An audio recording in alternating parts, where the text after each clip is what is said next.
बहुत सावधानी से कथा सुनिएगा और अपने चित्त में उतारिए। शिव महापुराण की कथा जिसके घर में चल रही है, जिसके टीवियों पर चल रही है, जिसके फेसबुक यूट्यूब पर चल रही है, जिसके मोबाइलों में चल रही है, घर में भले 5 मिनट शिव महापुराण की कथा चले, पर प्रतिदिन अपने मोबाइल को चालू कर 5 मिनट शिव पुराण चालू कर छोड़ दिया।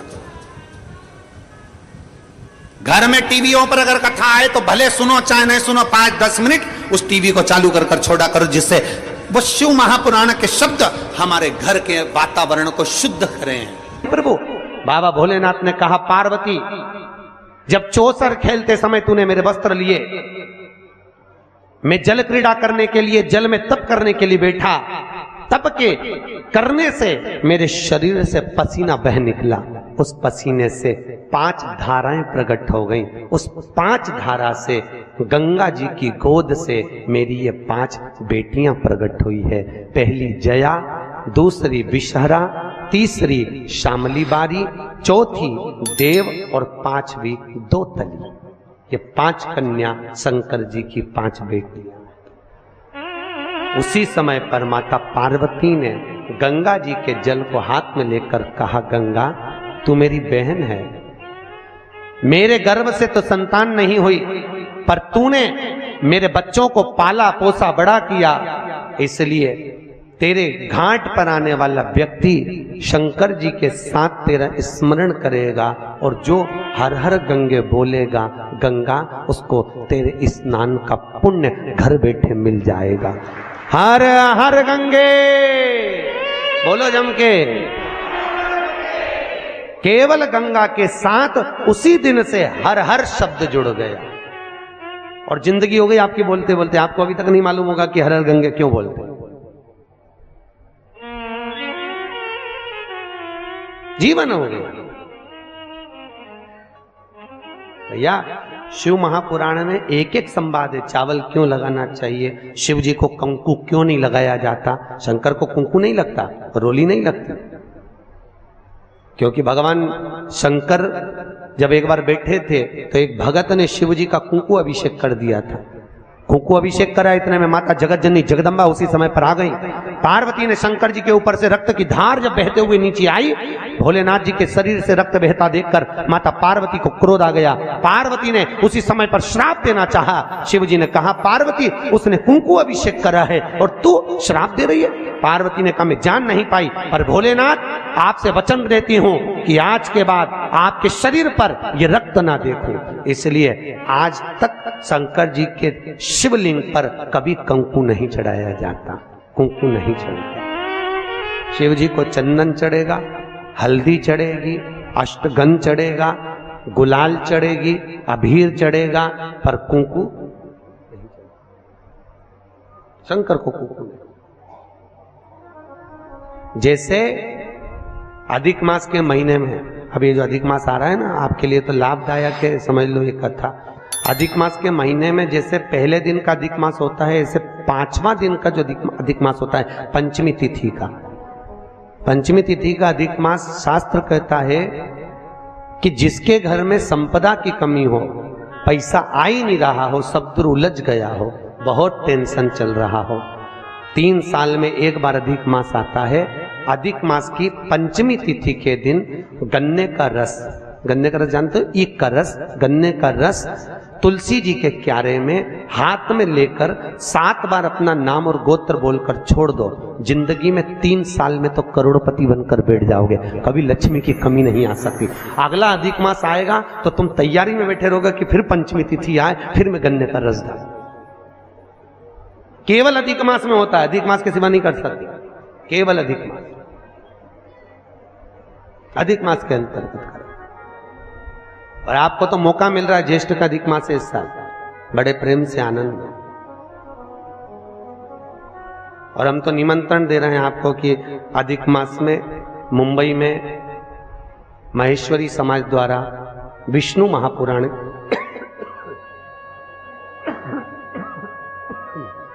विष्णु पुराण की कथा है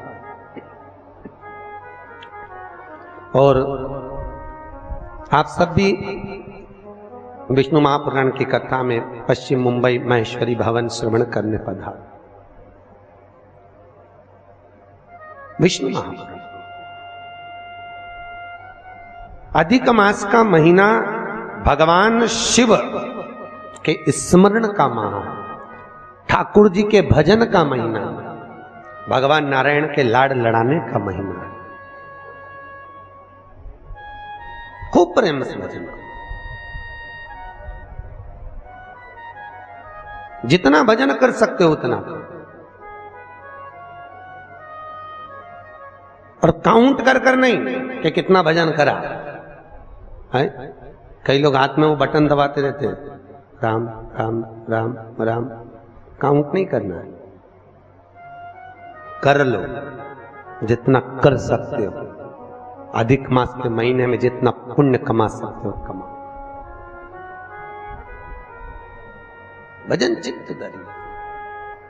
आज शिव महापुराण की कथा कहती है, माता पार्वती के सम्मुख में पांचों कन्याओं को देखकर गंगा जी के सम्मुख में जब बात प्रसिद्ध करी, तब माता पार्वती से शिव जी ने कहा, ये मेरी 5 बेटियां हैं।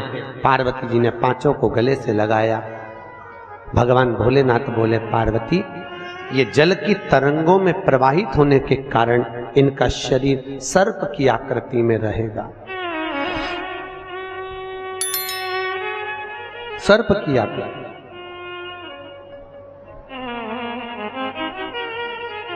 और वो 5 कन्या शंकर भगवान की 5 सर्प रूप की बेटियां हुई। सर्प रूप। आज भी नाग पंचमी के दिन घर के दरवाजे पर, घर के दोनों ओर, अब इधर पूछते हैं कि नहीं पूछते मालूम नहीं, पर नाग पंचमी के दिन 5 सर्प यहां बनाते हैं। 5 सर्प बनाए जाते हैं। वो शंकर भगवान की 5 बेटियां बनाई जाती है और नाग पंचमी के दिन उनकी पूजन होती है। नाग पंचमी।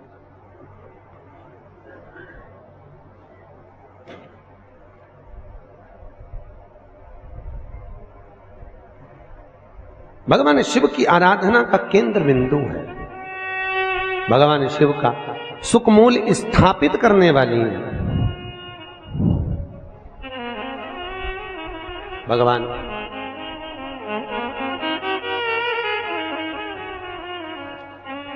भगवान शिव ने 5 कन्याओं को आशीर्वाद दिया, माता पार्वती को समझाया, ज्ञानोपदेश प्रदान किया। समय आया और आज भगवान शिव विराजमान थे और भगवान शंकर के नयन बंद करने पर शिव जी के नयन से बंद करते ही एक अश्रु निकला। उस आंसू से अंधकासुर का जन्म हो गया। और जैसे ही अंधकासुर जन्मा, माता पार्वती ने उस बालक को गोदी में ले लिया। पार्वती ने जैसी गोदी में लिया, ये मेरा पुत्र है। भगवान शिव बोले, पार्वती इसको उठाकर समुद्र में फेंक दे। पार्वती जी ने समुद्र में बालक को नहीं फेंका। महाराज मैं इसको फेंकूंगी नहीं, आपके शरीर से प्रकट हुआ है, ये आपका पुत्र है। भगवान भोलेनाथ बोले, पार्वती मेरे नयन बंद करने पर अगर प्रकट हुआ है तो उसकी कोई तुलना, कोई मान्यता नहीं। फेंक दे इसको समुद्र में। पार्वती मैया ने नहीं फेंका। थोड़ा रिटर्न बढ़ाऊंगा। पार्वती मैया नहीं फेंकी। और जब माता पार्वती ने, बस ठीक है, पार्वती मैया जब नहीं फेंकी, शिवजी ने फिर कहा, पार्वती इस बालक को फेंक समुद्र में। पार्वती ने नहीं फेंका। ये आपका पुत्र है, मैं नहीं फेंकूंगी। बहुत समझाया, नहीं माना। शिव जी को क्रोध आया। तब माता पार्वती ने अंधकासुर को समुद्र में डाला। डालते ही उस बालक को हिरण्याक्ष ने पकड़ लिया। हिरण्याक्ष ने उसको पाल पोस कर बड़ा करा। हिरण्याक्ष को बड़ा करा। समय आया, जैसे हिरण्याक्ष ने जैसे ही अंधकासुर को बड़ा किया, पाल पोस कर तैयार किया, समय आने पर भगवान नारायण ने बराह अवतार धारण कर हिरण्याक्ष के प्राणों को हर लिया, पृथ्वी को लाकर जल के ऊपर ठहरा दिया। तब उस अंधकासुर को क्रोध आया और अंधकासुर ने ब्रह्मा जी का तप कर वर प्राप्त करा। ब्रह्मा जी से मांगा, ब्रह्मदेव मैं वैसे तो वीर हूं पर मुझे वर देना है तो वर दीजिए, ऐसा वर दो। अंधकासुर को मालूम था कि मैं अपनी मां के गर्भ से पैदा ही नहीं हुआ। तो अंधकासुर ने मांगा, जिस दिन मैं अपनी मां को गलत दृष्टि से देख लूं, जिसने मुझे अपनी गोद में खिलाया हो उसको अगर गलत दृष्टि से देखूं तो मेरे प्राण छूट जाए। क्योंकि अंधकासुर को तो ये मालूम था कि मेरे कोई मां है, और उसको कौन बताए कि तू पार्वती की गोद में खेला है। पार्वती की गोद, जिस दिन मैं अपनी मां को अगर गलत दृष्टि से देखूं उसी दिन मेरे प्राण छूटे, बस उस दिन मेरा अंतिम समय हो। ब्रह्मा जी ने कहा तथास्तु। और अंधकासुर बड़ा हो गया, आनंद सुख स्थापित हो गया, चारों तरफ सत्ता ही सत्ता अंधकासुर की हो गई, किसी को पृथ्वी पर रहने ही नहीं देता, सब घबरा गए। तब अंधकासुर ने अपने दूतों को बुलाकर कहा, जाओ सबसे सुंदर जो नारी हो, सबसे सुंदर जो कन्या हो, उससे मैं विवाह करूंगा, मेरे लिए लाओ। इतने में एक दूत बोला, जो सबसे सुंदर थी, जो सबसे अति रमणीय थी, उसने तो शंकर जी को पति बना लिया। अरे तो क्या हुआ, शिव को पति बनाया है, उसको मैं अपनी पत्नी बनाऊंगा। कहां रहती है?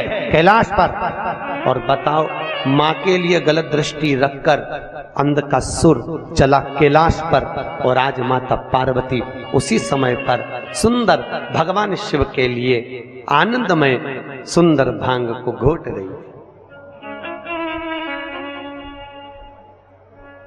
क्यों घोट रही?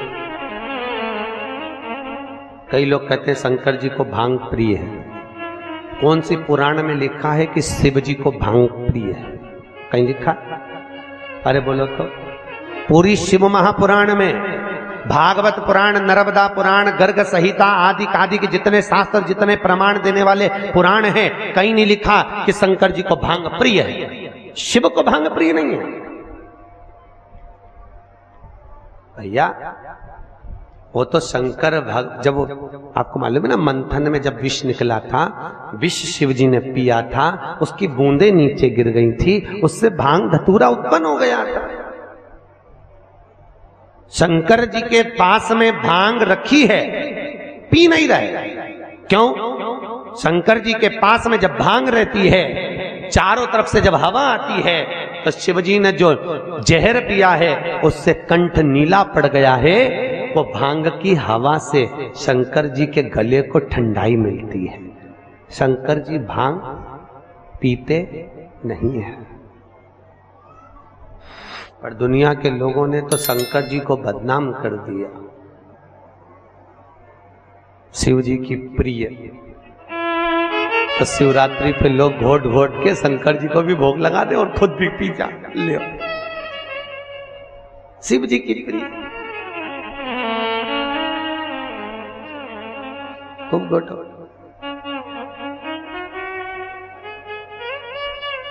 प्रियता ने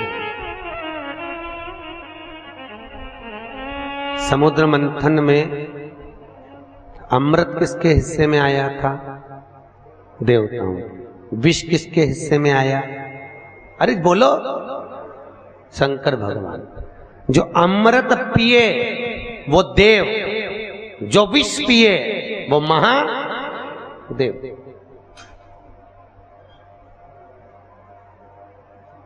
ताजी रोटी किसकी किस्मत में होती है? घर की बहू बेटियों के। ठंडी रोटी किसकी किस्मत में होती है? घर की डोकरी के,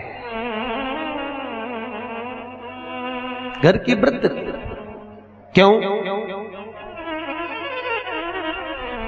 मां भले रसोई घर में नहीं जाती, पर रसोई घर में प्रत्येक सांस, आप भी सांस होगी, प्रत्येक सांस घर में बहू जब भोजन बनाती है तो एक बार सांस घर में राउंड लगा कर आती है चौके में।